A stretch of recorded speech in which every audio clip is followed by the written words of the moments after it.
My name is Saul Berger. I was born October 28, 1919, in a small town in southern Poland.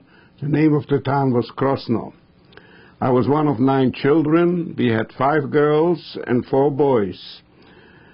Sometimes in 1920 or 1921, 4 of my sisters left Poland. They emigrated to the United States of America. They settled in Chicago. They lived there till 1936. And after 1936, they moved to Los Angeles until they passed away. I remained living in Poland after my sisters left, 1 sister and 3 brothers and I. Life for Jewish people in Poland before the war was not easy. Antisemitism was quite rampant. But we managed to survive as best as we can. We hope that someday, when we grow up, we will emigrate to the United States. We will join our sisters in the United States. But the German invasion of Poland and the Russian invasion of Poland interrupted our plans. We could not emigrate anymore. But in look up here when you're talking in here. In September 1939, the Germans invaded Poland. The Polish army was no match for the mechanized German army, and immediately were in retreat. Following the advancing German army came the Nazi occupation forces, the Stormtruppen, and immediately they were beating and killing Jews indiscriminately. A few days later, after the Germans invaded Poland, the Soviet army invaded Poland from the east. The whole war number 2, lasted no more than 2 weeks. The German army and the Soviet army defeated the Polish army disintegrated. Poland ceased to exist. Germany and the Soviet Union divided the country in half. The western part of the country was occupied by the Germans. The east of the country was occupied by the Soviet Union. Gestapo took over the rule of the city of Krosno, and things started to act. All Jews were ordered to wear white armbands with blue stars of David. All young Jewish people were ordered to report for compulsory slave labor.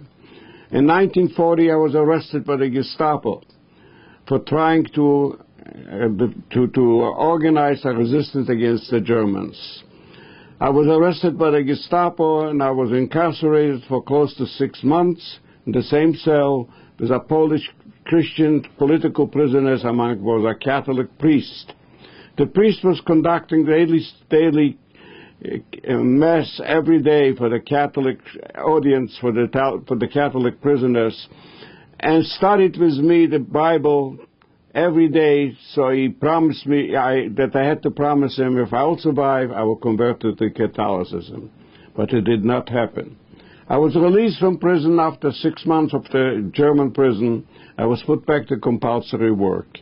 At that time, the Nazis started to organize ghettos all over the country of Poland. They started to deport Jews from Poland to the concentration camps. And in 1941, in June 1941, Germany broke the non-aggression pact that they had with the Soviet Union, and they attacked the Soviet Union. The Russians were not prepared for an attack by the Germans, and immediately they were in retreat. Again, following the advancing German army came the Nazi occupation forces, the Stormtruppen. And here they were beating and killing Jews indiscriminately. They were burning their synagogues. They were beating Jews and killing them on the streets. In August 1941, the German army reached the capital of Ukraine, Kyiv, where they took out close to 35,000 Jewish people from the city of Kyiv. They marched them to an open ravine in Babi Yar, where they machine gunned and killed all those close to 35,000 Jewish people from Kyiv.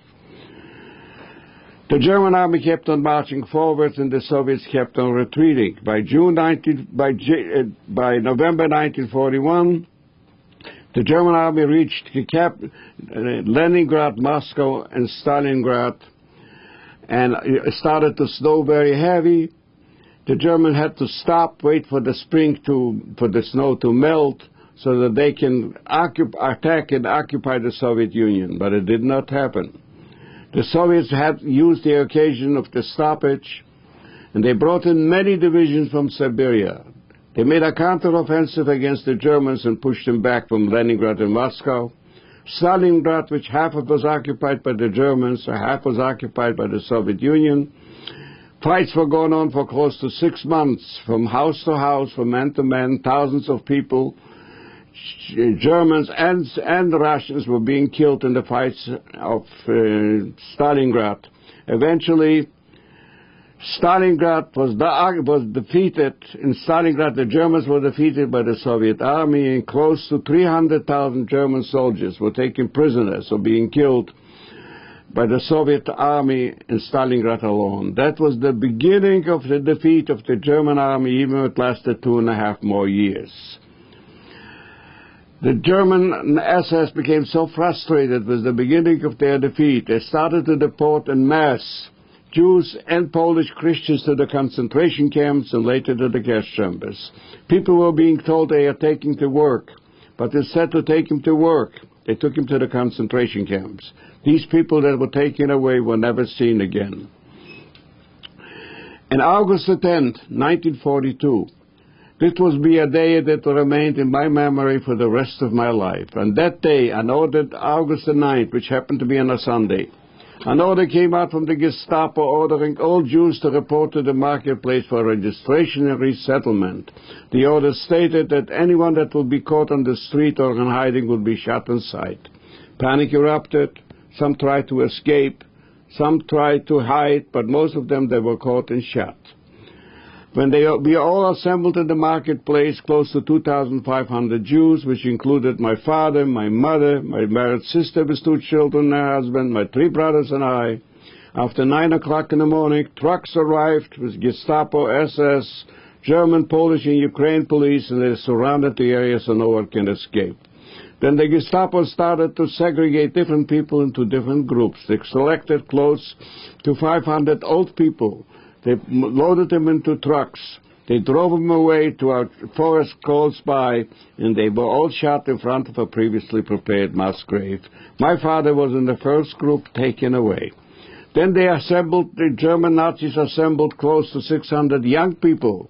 They put them in the site and were hoping that we did not know what is going to happen to us. The leftovers of 1,500 Jewish people that remained over there standing, including my mother and my sister with 2 children and a husband, they were taken to the railroad station. They were loaded in cattle cars. The train took them away to a killing camp, which was called Belzec, where they were all gassed and buried in mass graves. During the time in Belzec, for 2.5 years that the camp lasted over there, close to 600,000 Jewish people were murdered in Belzec alone, including practically my whole family. After that, when they took away these people to Belzec, they loaded all the close to 600 young people into trucks. They took us away to a new ghetto that was established in Krosno. From over there, we were assigned every day to do compulsory work until December the 3rd, 1942. On December the 3rd, 1942, and before daylight, the Gestapo and the SS, they surrounded the ghetto. Before it got light, everybody was loaded into trucks. My younger brother Michael tried to escape. He escaped through a secret passage. He escaped from the ghetto, and he hid at least for a few days in a Christian Polish place. All close to 500 young people that they were still in the ghetto. They were all loaded into trucks, and they were taken away to a concentration camp, which was called Shebnya, which they lasted over there for practically about 6 or 7 months. In November 1943, in the middle of the night, all these Jewish inmates from Shebnya were all assembled and taken to the railroad station, which included also my brother Michael. They loaded them into cattle cars. They traveled for 2.5 days. Many people died. They froze to death during the transport, and when the train stopped, they were in front of the largest concentration camp in the whole war, which was called Auschwitz. When they arrived to Auschwitz, the Gestapo officer assigned some people to the left and some to the right. My brother Michael escaped to the right, and after all these assembled in the concentration camp, those people that were pointed to the left were immediately taken to the gas chambers and they were burnt in the crematoria. My brother Michael was taken to the right. He was shaved their heads, put on a number on their arm, and as of this day they had no more names. They were called prisoners number such and such. My brother Michael was in the concentration camp in Auschwitz practically a whole year. He was down to 75 pounds. Was ready to be taken to the gas chambers and to the crematoria, but one of these coppers took a liking at him because my brother was a tailor. He needed some kind to sew up some buttons from his uniform. He took him to his barracks and he made him like a little helper to be a cleaning man in the barracks and to do a little bit tailoring for him. In this way, he avoided being taken to the gas chambers. In January 1945. As the Soviet army came close to Auschwitz, the Nazi Germans assembled all the prisoners, thousands of them. They marched them to the snow and ice, into the winter terrain into Bavaria. Anyone that fell down was shot on the street. My brother Michael was liberated from the by the American army in April 1945. In Germany, he got very sick from dysentery, from typhus, but he recovered. He remained in Germany in the displaced person camp that was run by the United Nations Relief Organization, and in 1946 he emigrated to the United States.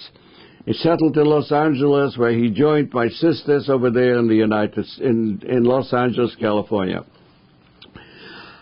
And on December the 3rd, 1942, when they took all these Jews away to the concentration camps, I escaped through a secret passage, hid for approximately 2 or 3 days, and when everything was liquidated, the ghetto was liquidated, I escaped to the forest, and I joined the Polish underground fighters, pretending to be a Christian Pole.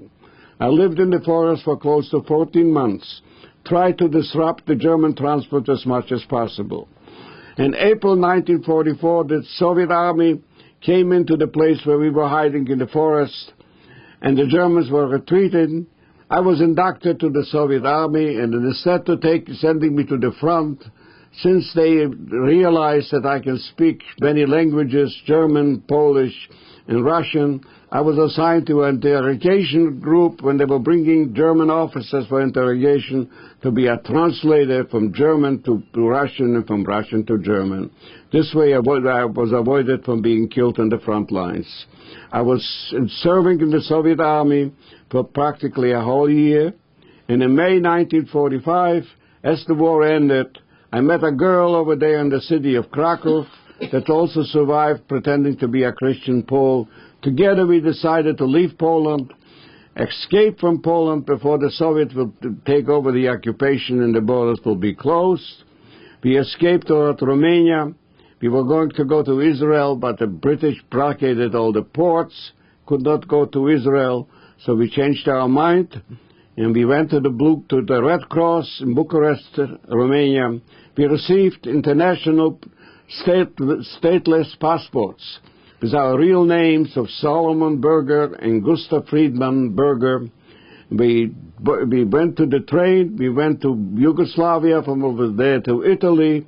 In Italy, we were assigned by the British occupation forces to a displaced person camp in Santa Maria de Bagni in Italy, where we settled down for a while. We tried to go to America.